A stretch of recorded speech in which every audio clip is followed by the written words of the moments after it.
This is a long and complicated web and story, but it all goes back to the DOJ and Kamala and Sleepy Joe and all the rest of them. We have a whole rigged election system. Nobody's ever seen anything like what's happening. Now I understand. Yesterday they're bringing up Russia again, that they've done for years. Never found anything. But they should be looking at China, Iran, lots of other places. I haven't spoken to anybody from Russia in years. They know that, but it's a scam.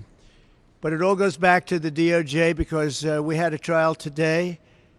It's an appeal of a ridiculous verdict of a woman I have never met. I don't know. I have no idea who she is. She wrote a book and she made a ridiculous story up. She put it in her book, and we're now appealing the decision. We had an extremely hostile judge appointed by Clinton, very good friends of Clinton. I guess he presided over the marriage ceremony of one of the lawyers on the case against us. And it's very sad. Judge Lewis Kaplan, angry man. He was so angry. I went to the trial. I've been in a lot of litigation over the years. I've never seen such anger, or wanted to throw one of our attorneys in jail, who threatened her with jail. Nobody's ever seen anything like it over nothing. I've never seen such anger, but all of our judges, I mean, we had a brilliant judge, and I think a very fair judge in Florida. I think we have another judge who's very fair. I just ask for fair. I don't want anything different from anybody else. I just ask for fairness. We have another judge or a couple of judges that I think are fair. Then we have other judges that I think the whole thing is, I think the system is a disgrace. The case that we met on today, and then we're going to talk about job numbers, which are horrible, by the way, horrible, like really bad. And you know that. I'm sure you won't report on it, but the job numbers are terrible. We're going to talk about the appeal today. We had a great appellate lawyer go down representing us, and I think John did a very good job. You have a matter of minutes to speak. It's a very complex thing because it was a setup, a rigged deal. They had... And before I start, I have no idea who this woman is. They have a picture from, they say, about 40 years ago, a picture. And the picture depicts her and her husband on a celebrity line where I was the celebrity. I've been a celebrity for a long time. And they were shaking my hands along with hundreds of other people. Nobody even knows where it is. The problem is she doesn't know the date of this incident. She doesn't know when. She doesn't know, was it in the 90s? Could it have been further than that? She has no idea when. And people do that because you don't want to give a specific date, and then you find out that Trump or whoever it was in Europe. So they tend to do that. They take long periods so that this way, hopefully he was in New York at that time. But this is a disgraceful case, and disgraceful in particular because it's about a former president of the United States who is now leading in the polls to be the president again. And this is being worked with the DOJ, Department of Justice, as are all of these cases. They all come out. Atlanta, Fani, that is all Department of Justice. Nobody knew that. The case with Judge Engoron, the most overturned judge in the state, that is very close because they sent their team from the DOJ to help him. The district attorney, Alvin Bragg, that was all worked with. Again, they sent a top operative from the department, from the DOJ Department of, I call it the Department of Injustice, because they're using the Department of Justice to rig the campaign.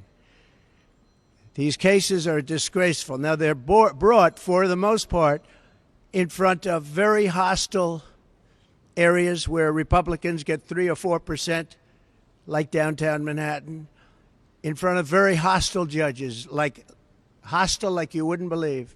Judge Mershon, Judge Engoron, and Judge Kaplan, all of them hostile areas and very, very hostile judges. I've never seen anything like it.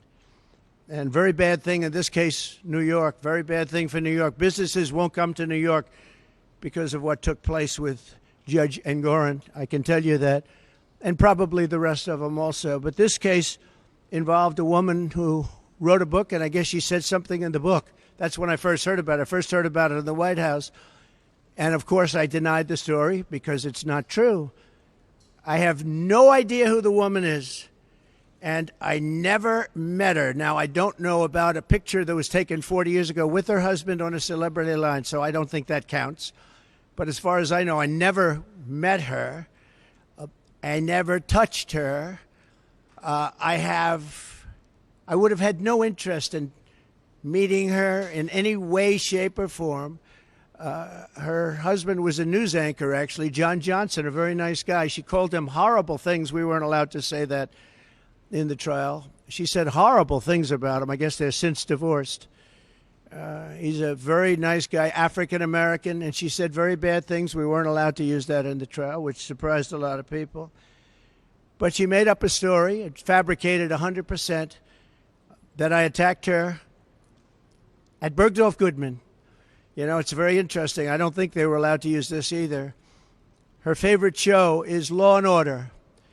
And there's a almost exact story as her story in Law and Order about being attacked in the dressing room of a department store. I don't know if they used the name of the store.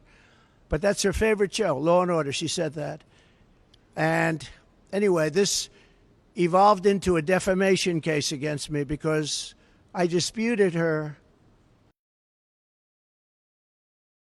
Recalled, I was in the White House and I said, no, it never happened. I didn't even know what they were talking about. This was, I think I was in the Oval Office. Sir, do you know anything about this? And this had to do with the book. And she had a few pages in a book making this claim. By the way, there was never a claim. There was never a police report. There was never anything mentioned. There was never publicity 30 or 40 years ago, whenever it took place. Nobody knows. She doesn't know when it took place. When did it take place? She has no idea. She thinks it was in the 1990s.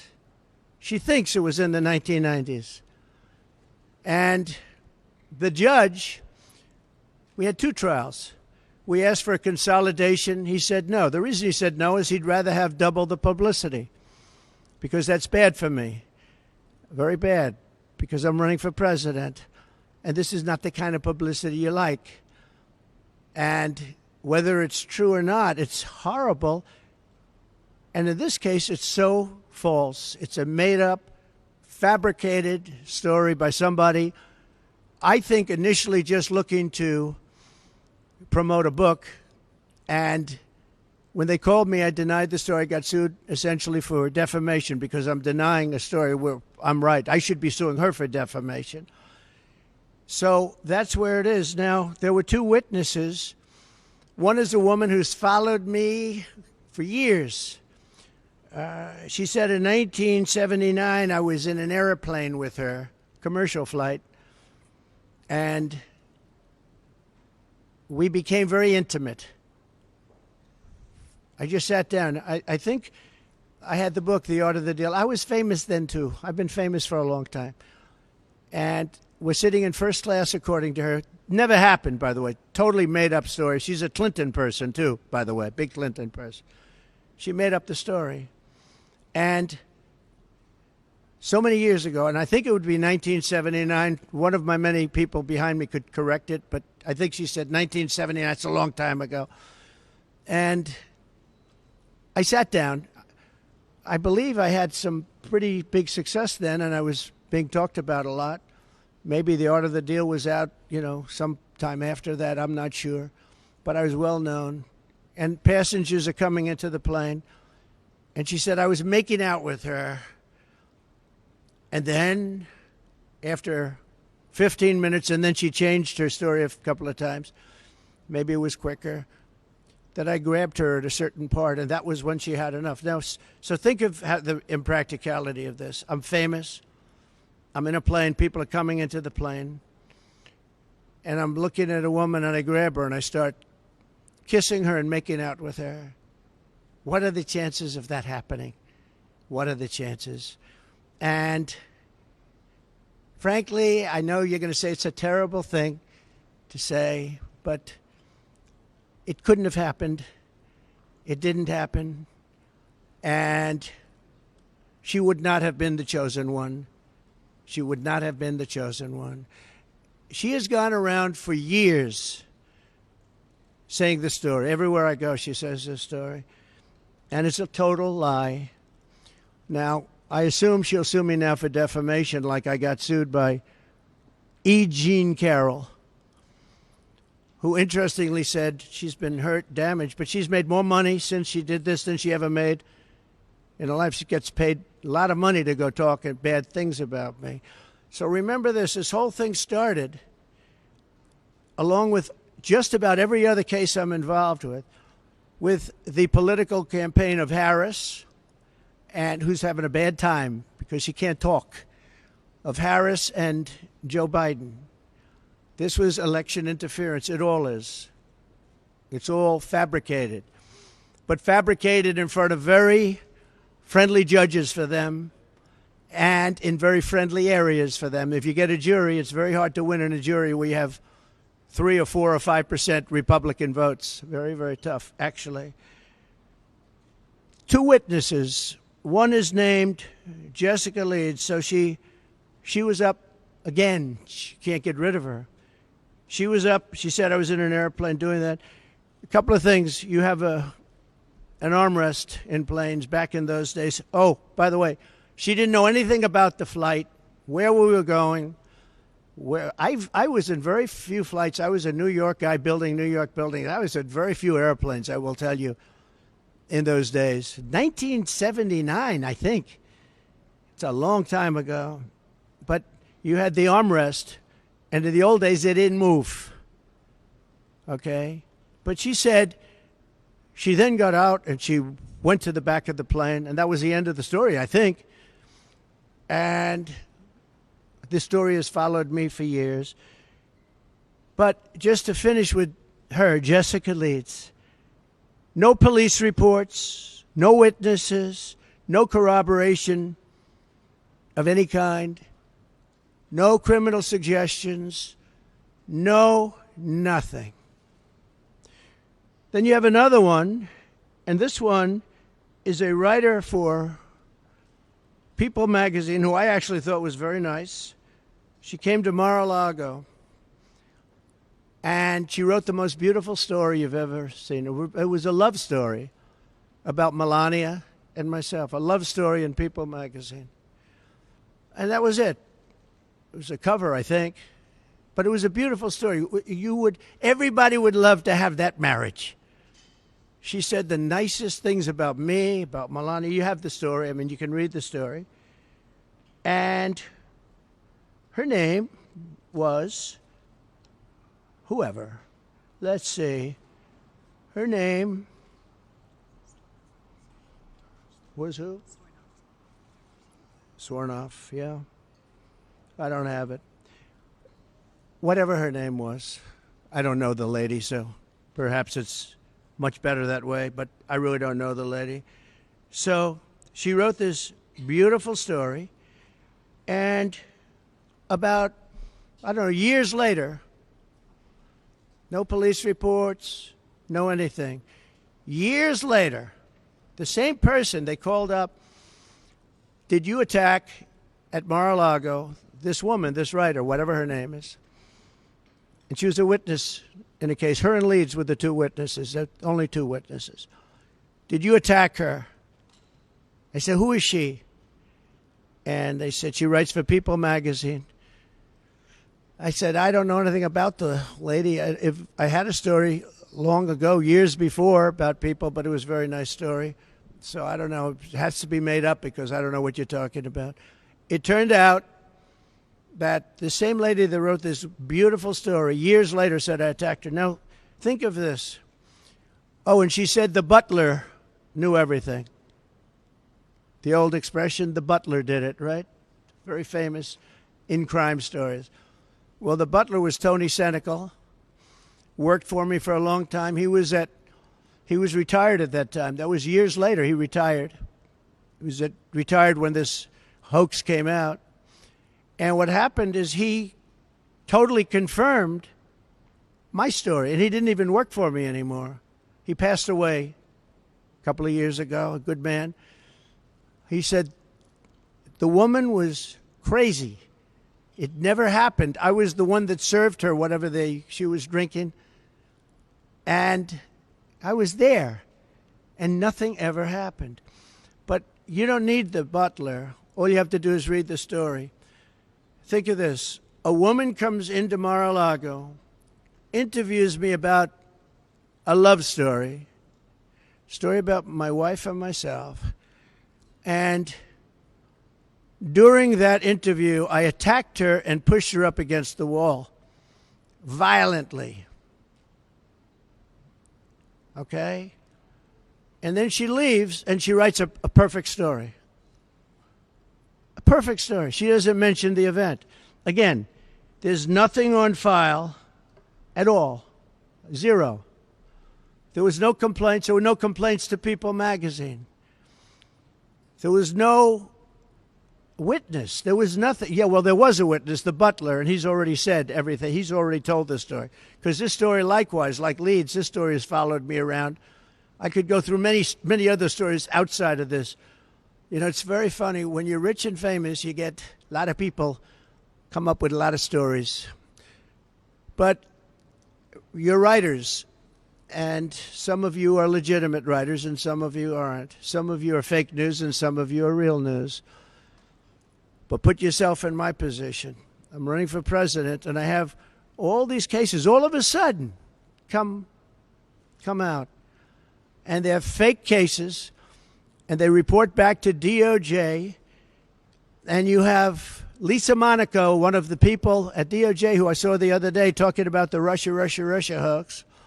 And yet she's friends with Andrew Weissman and that whole group and crew, who should be sued, by the way, because they're not a charity. All they are is a political organization that goes after Trump for the last 8 years.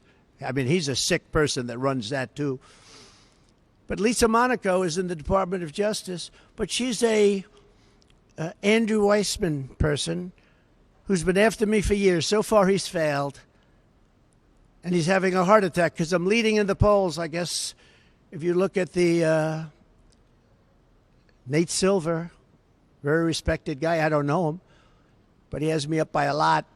So let's say we're leading, or let's say we're tied, or let's say what difference. I'm in the race. It's between two people, but I think we're leading by a lot because the opponent refuses to do an interview because she can't talk. And they're not going to skate through it. We're not going to have a Marxist president. The people are getting it. So we go down to court today to talk about this case is a scam. Is that I never met the woman other than this picture, which could have been AI generated. I don't know. Showed up out of nowhere, but it's fine. Nice picture with her, her husband, and lots of other people are online. It's a celebrity line.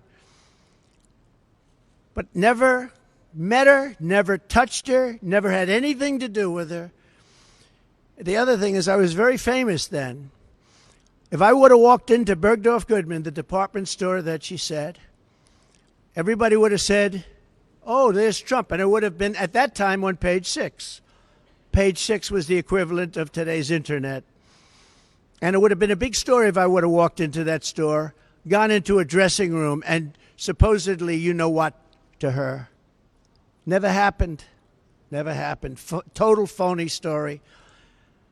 And I feel sad that I have to come up here and explain it. I have all this legal talent, but legal talent cannot overcome rigged judges. They can't overcome a 4% Republican area. And I'm disappointed in my legal talent, I'll be honest with you. They're good. They're good people. They're talented people. Today at the trial, they didn't mention the dress. So the Monica Lewinsky type dress was a big part of the trial. Big part of the trial. I said, why didn't you mention that? And I heard there was a dress involved. And I wasn't frightened at all because I did nothing with her. Never touched this woman, saw this woman, I had no idea who she was. But they have a dress, sir. I said, so what? Well, sir, it's very... They used that dress to try and intimidate me. They used that dress with the public. That dress was such a famous dress. It was Monica Lewinsky, part 2, the dress. And the judge wanted it for trial. And it was going to go into trial. And then they found out there was nothing on the dress, which I knew. And then the judge wouldn't allow it to be used. So they used it as a cudgel. They used it as a hammer over my head. And then the judge, when he heard that it showed totally negative, the judge wouldn't allow us to use it at trial. Then there was an Anderson Cooper interview where she said essentially, no, he didn't rape me. She was selling her book. She wrote a book. The book would have been a total failure, probably was anyway, although probably sold more recently. Again, this is a woman that wasn't doing well until she came out with this stuff about me. And that's happened to others too, by the way. She's not the only one. But they have the Anderson Cooper tape. And in the Anderson Cooper tape, it's an interview of her. And Cooper says something to the effect, did he rape you? Did he rape you? He was so happy. Oh, did he rape you? And she gave a very good answer for me, but a bad answer for CNN, for Anderson. And he said, we're going to commercial break right now. We're going. Then she came back from commercial break, and she was much more hostile. But this man wouldn't let us use the tape or the proper questions having to do with the tape. Wouldn't let us. The Judge Kaplan wouldn't let it be used. We wanted to get the outtakes. In other words, what did Anderson Cooper talk to her about during that intermission for a commercial that he called for immediately? Wait, have it. We're going to commercial break right now. And so what happened is we weren't able to use it. The other thing is we had not one trial, we had 2 trials. Nobody understands why. We asked for a consolidation. And I wanted to show up to the trial, to the first trial. My lawyer, who's not up here, not with us any longer, sir, you should not show up. You're the former president or the president. I don't even know when the trial was, but you're the president of the United States, sir. This is beneath you. I've got this 100%. The dress is negative, but he wasn't able to use it. Sir, it's beneath you to show up. I said, but wouldn't that be bad for a jury? Wouldn't that be sort of bad for a jury if I don't show up? He said, sir, you don't have to show up. I've got this. You shouldn't do it. It's beneath you. It's beneath the office of the president. I understood what he meant by that. And so I didn't show up. And I was found guilty of something that I didn't do with a woman that I have never seen, touched, or in any way was involved with, nor would I want to be. I would not want to be. My people say, please don't say that. I would not want to be involved with her. And that's where we are. So we're appealing it, and people would say it's not a friendly panel based on the appointments, but you'll look that up yourself. But I hope they understand this is the office of the President of the United States, and there has to be fairness shown. Our court system is looking so bad. If you're a Democrat, these are all Democrat-appointed people. Biden, Clinton, I think others, 3 people. They seem very good today, and I mean, they seem absolutely fine, but I've read and I've heard it's not a friendly panel, but I wasn't surprised because I don't get friendly panels. I don't get friendly panels. But where we've had fair judges, where we've had brilliant judges, frankly, I don't know the judge in Florida, Judge Cannon, don't know her at all. But I think she's a brilliant woman. I think she handled a scam. It's a scam case. That's the documents case. That's the case where Biden, who had 10 times more documents, took all this stuff for years, 50 years, and he was exonerated. Of course, they said he was incompetent, so he wasn't fit. So he was exonerated based on that. But me, I don't get exonerated so easily. And I had a thing called the Presidential Records Act, which exonerates me. But we won that trial, and the other side plays the ref. Crew and Weissman and all these people. And again, Lisa Monaco should not be involved in this because she's been after Trump for years, and now she's like the second person at the DOJ.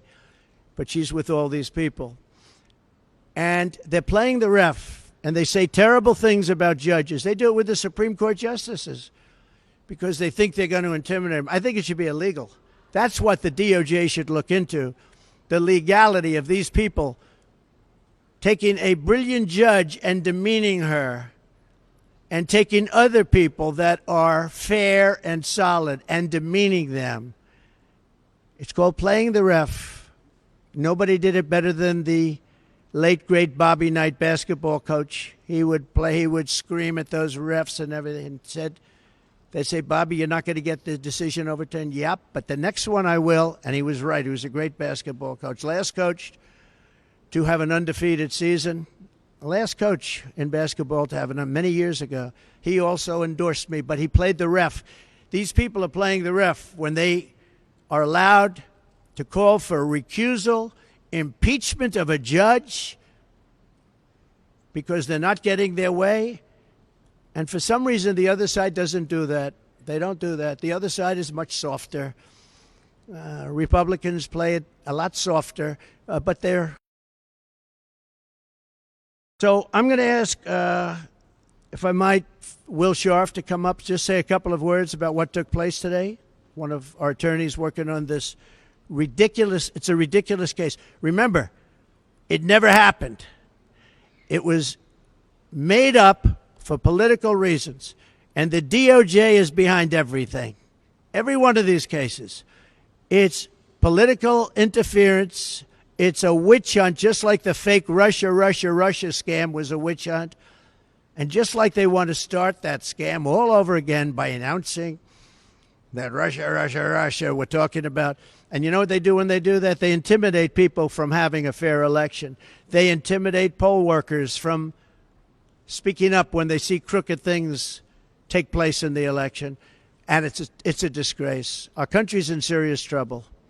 Our judicial system is in very serious trouble.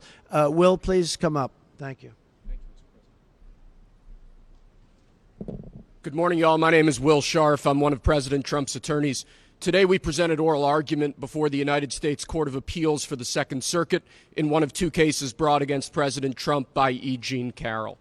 Now, it's really important to remember that E. Jean Carroll's story at its heart is an utterly implausible he said, she said story. There is no corroboration for anything she has ever claimed about President Trump. There are no corroborating witnesses. As President Trump alluded to, there is not confirmatory DNA. No police report was filed at the time of this alleged incident. She was unable to identify when this incident occurred until quite recently. No surveillance evidence or witnesses have ever been found or come forward confirming any aspect of E. Jean Carroll's story. In light of that, in light of the utter implausibility of the story that E. Jean Carroll was attempting to sell to the jury in this case, her attorneys introduced evidence that should have never seen the inside of a courtroom. Utterly insane efforts to introduce propensity witnesses, Jessica Leeds and Natasha Stoynoff, most notably, in an unfair and improper effort to buttress E. Jean Carroll's failed attempt to assault President Trump. Jessica Leeds' story is instructive here. This is a woman who claims that in the middle of a crowded airliner in 1979, President Trump assaulted her. Leeds has never been able to identify where this plane departed from, where it went to, the date of the flight in question, making our efforts to disprove her testimony extremely difficult. Under the federal rules of evidence, this story should have never been allowed to be presented to the jury in this case. The same is true of Natasha Stoynoff's story, which again lacks any indicia of reliability, any sort of credibility, any sort of confirmatory testimony from other witnesses, or anything else that would make you believe that this actually happened.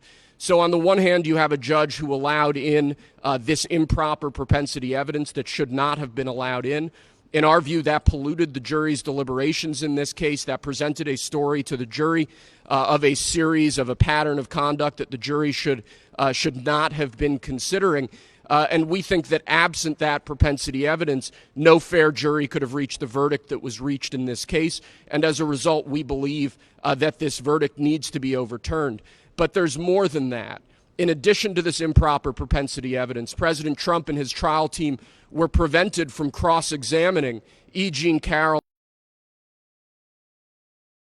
issues in particular relating to political coordination and the political motivation behind this entire lawsuit.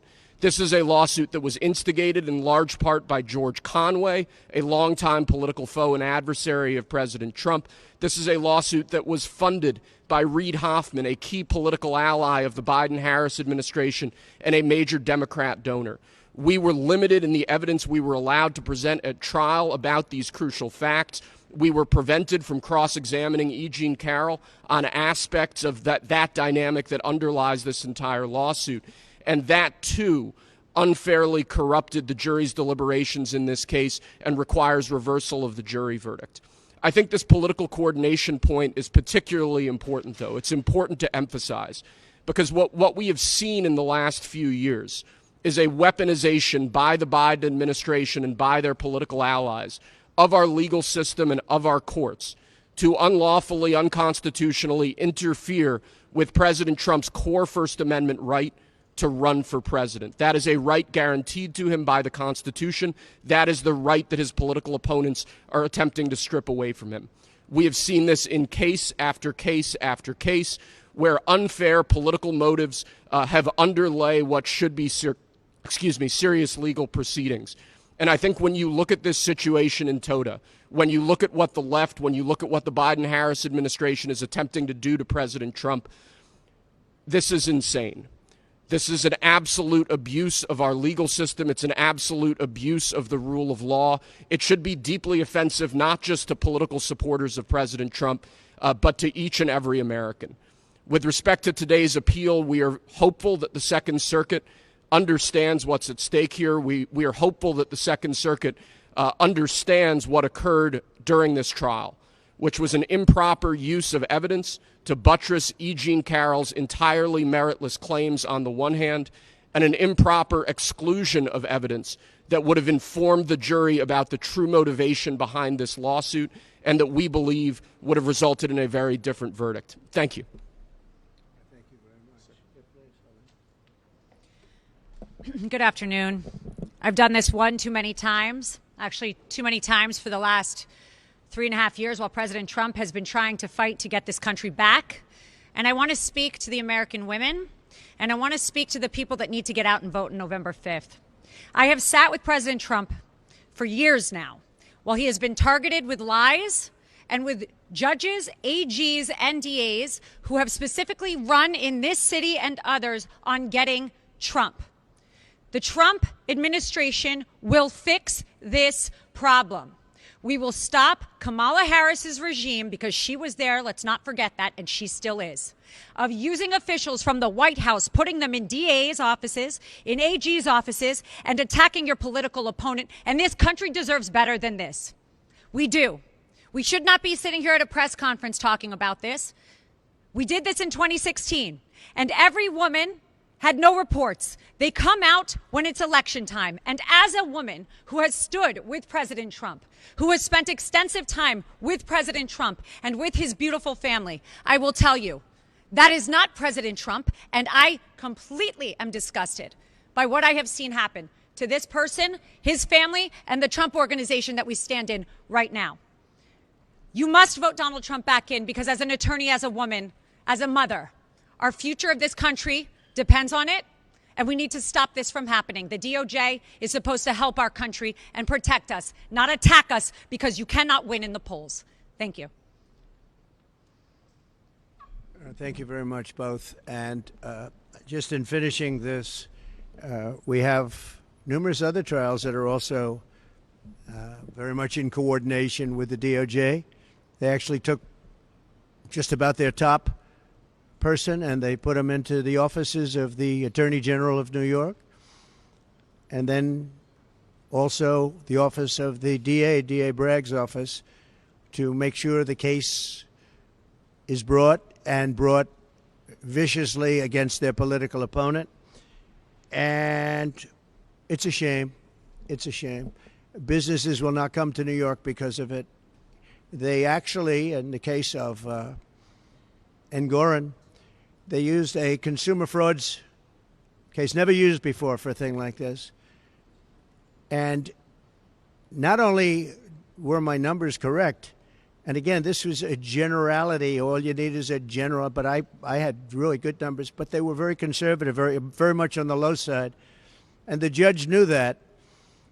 And the judge ruled a fine against me, the likes of which has never even been heard of. Businesses will never come to this state as long as that is able to be held up, because we won that trial so conclusively. We had an expert witness said that President Trump's financial, this was an expert witness from the Stern School of Business, one of the most highly respected people in the country, as an expert witness. He said, to the best of my remembering, it's a big statement, but he said, this is perhaps the best financial statement I've ever seen.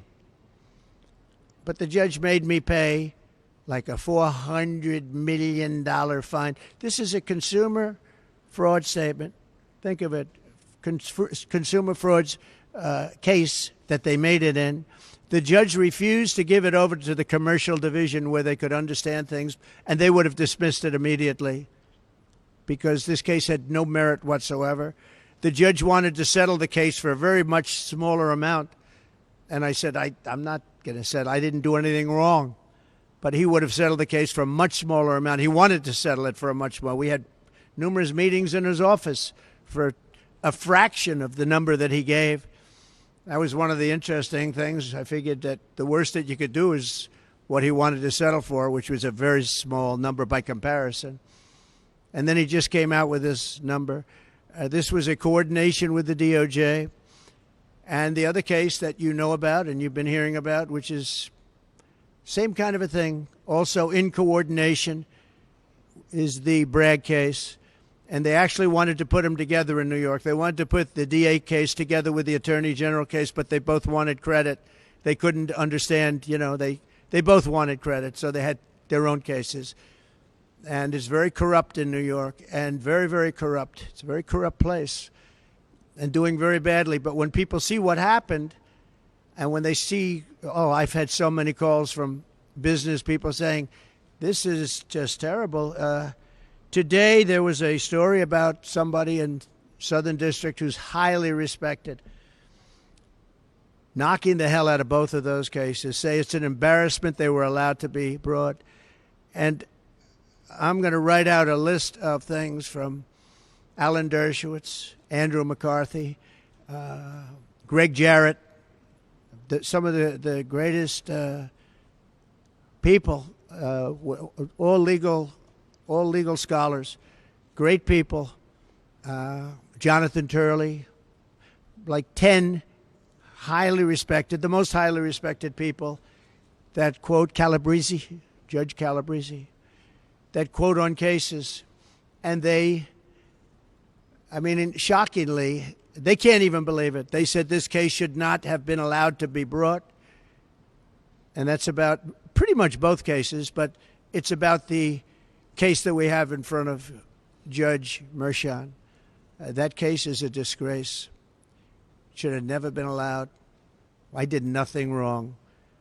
And he took a non-existent, expired, long expired by the statute of limitations, misdemeanor.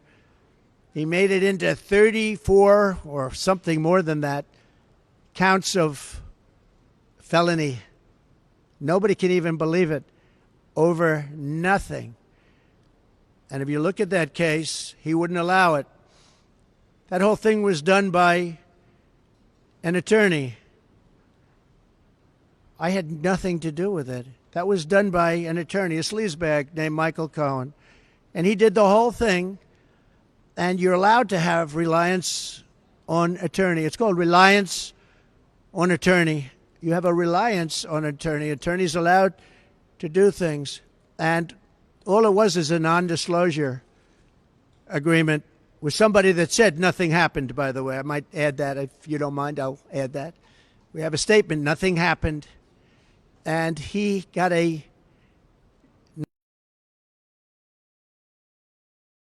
judge refused to allow us to use that as a defense, the attorney-client defense, which is very standard. Other people have never heard that you're not allowed to use it. But he's the one that did it because I was running for president and running the country. He's the one that did it. So all of these cases are a disgrace. But the case that we had today, downtown, I wish we could have mentioned the dress. Again, got the idea from Monica Lewinsky, but it was negative, wasn't allowed to be used. I wish we could have mentioned many of the other things, and I certainly wish we could have gone to CNN and got the outtakes, what's called the outtakes. What did Anderson Cooper tell her during the commercial? I'd love to find that out. So that's where we are. We have a very corrupt system of laws, but in that system we have some very good judges also, and I think in the end the good judges will prevail.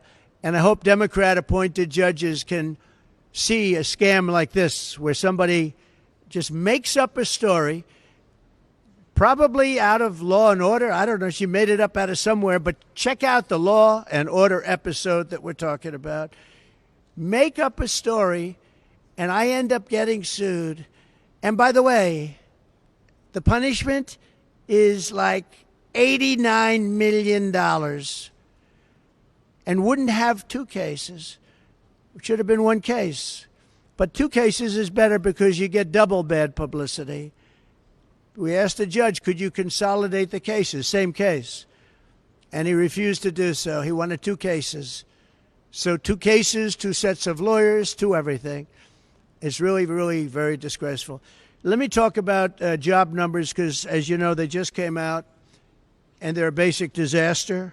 They are really bad. You had numbers that are shocking. Native-born Americans, we lost 1.3 million jobs, while foreign-born Americans were able to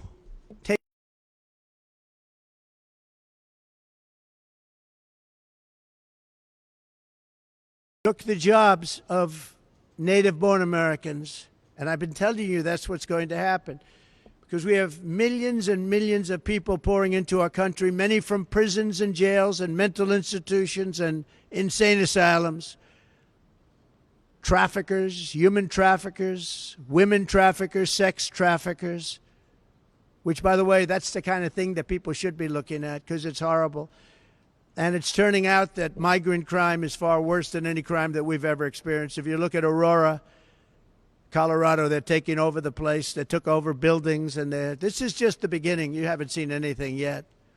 You haven't seen any. They've allowed well over 20 million people, in my opinion. Other people say, well, it's only 13. No. It's much more than 20. I think it's much more than 20. Our country is being invaded because of incompetent people like Kamala that doesn't want to do one interview. She does one softball interview with CNN. Couldn't have been nicer. Dana Bash, you know what? I gained respect for Dana Bash and for Jake Tapper, because in my interview with Sleepy Joe, I thought they were very fair, actually. I was surprised. They were very fair.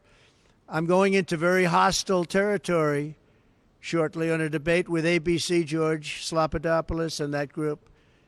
And ABC, I think, is the worst of everybody. I think they're the worst. They're the nastiest. They're as bad as you can be. They're worse than NBC, which is saying a lot. And we have something coming. And the reason I'm doing it is because that's the only one that she would do it with, because her best friend is the head of ABC or ABC News, and her husband's best friend is married to that one. So, and Donna Brazile is there. You remember the famous Donna Brazile? She gave Hillary Clinton the questions. You remember that? That was a little embarrassing. She got fired, I assume, for that. But now she's working at ABC. So I said, I'll do it anyway, because even if she knows the answers and knows the questions, I don't think she'll be very good. And this is not what our country wants. And I feel I have an obligation to do it. And she'd never stand up here like this and give a news conference and speak about what's happening with the weaponization of our justice system. This is the weaponization of justice at a level that nobody's ever seen in this country before. We've never seen it. You see it in third world countries, you see it in banana republics, but you don't see it in the United States of America, and it's a very sad thing. And I think I'm doing a great service by having gone through it and revealing it, because, you know, it came out with a indictment from the district attorney today, and I hope you're going to do a story because it's a big story. The Southern District of New York was, and this is a very highly respected group of people. He said it was a disgrace that that case was brought. It was a disgrace that the case was brought in front of Mershon. The case is a disgrace. Should have never been brought. Should have never been brought. And the case in front of Judge Engoron, just in terms of the case itself, we had 4 or 5 overturns in the appellate division. I only hope the appellate division, for the good of New York, otherwise you just say, God save the state. For the good of New York, I hope that the appellate division will do what's right on that case, because that case was a scam. But every single one of these cases that I'm mentioning, they're all hoaxes and scams. No different than Russia, Russia, Russia, Ukraine, Ukraine, Ukraine, the impeachment hoax number 1, impeachment hoax number 2, all these things that we won. We won them all. But it takes time, it takes effort. And they're at it again. But this time, what they're doing is they're hitting us as hard as possible. You know, it's very interesting. It just brings to light the lawyer on the hoax that we're talking about now, having to do with E. Jean Carroll. She said, the way to defeat Trump is go after him civilly as often as possible, make his life miserable, sue him all the time, keep him in court, and let him spend a fortune. That's the lawyer I have in the E. Jean Carroll case. And that's exactly what they've done. The only thing I can say that's good about it is the public understands. And my poll numbers, I believe, are higher now than they would have been without it, because the public understands it's a hoax, it's a scam, it's a political witch hunt, and some of you should be ashamed of yourselves. Thank you very much, everybody. Thank you. Mr. President.